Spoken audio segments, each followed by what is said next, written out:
사실 우리나라 대주주분들의 지분이 그렇게 많지가 않아요. 그 공정거래위원회 자료 보면은 이제 평균 2, 3%밖에 안 된다 그래요. 근데 2, 3% 지분을 가지고 이제 이거를 이제 뻥튀기를 하는 거죠. 예를 들면 회사를 여러 개를 만들어요. 그러면 나는 모 회사만 갖고 있는데 모 회사의 지분을 한 2, 30% 갖고 있는데 이 회사는 또 밑에 있는 회사의 지분을 2, 30% 갖고 있어요.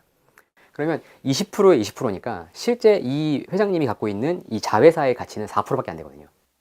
그러면은 이 회사가 돈을 많이 벌어도 실제 나한테 올라오는 그 가치는 4%밖에 안 되는 거예요. 그런데 이거를 한번 이렇게 거치면서 레버리지를 쓰는 거니까 이 회사도 모 회사도 자회사도 내가 다 지배할 수 있죠.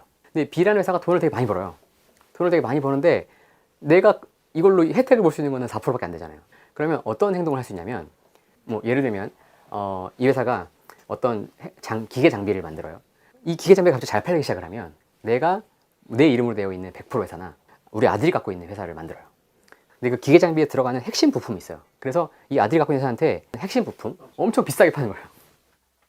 그러면 이 회사는 계속 성장을 하겠지만 이 회사가 버는 이익 중에 상당수가 다 다른 회사로 빠질 수가 있는 거죠.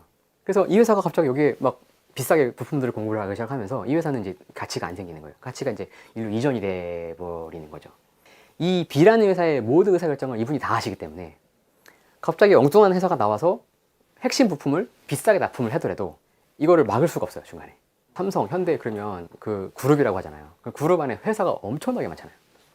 그 엄청나게 많은 회사들이 다 상장이 되어 있는데 이 회사의 의사결정은 거의 위에서 한 분이 다 하시잖아요. 그러면 이런 문제가 계속 생겨요. 예를 들면 현대모비스가 있고 현대차가 있어요. 둘 다 상장이 되어 있거든요. 현대모비스의 사업 모델은 뭐냐면 자동차 부품을 현대차에 납품을 하는 거예요. 그리고 현대차는 차를 파는 거죠.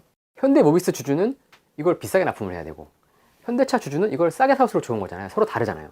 그러면 이런 이해관계가 불일치가 되면 누군가 이거 결정을 해줘야 되는데 이 결정을 누가 하냐면 현대차 주식도 거의 없으시고 현대모비스 주식도 거의 없으신 현대그룹의 회장님이 다 결정하시는 거죠. 주주한테 너무 불리한 구조인데요. 네, 네.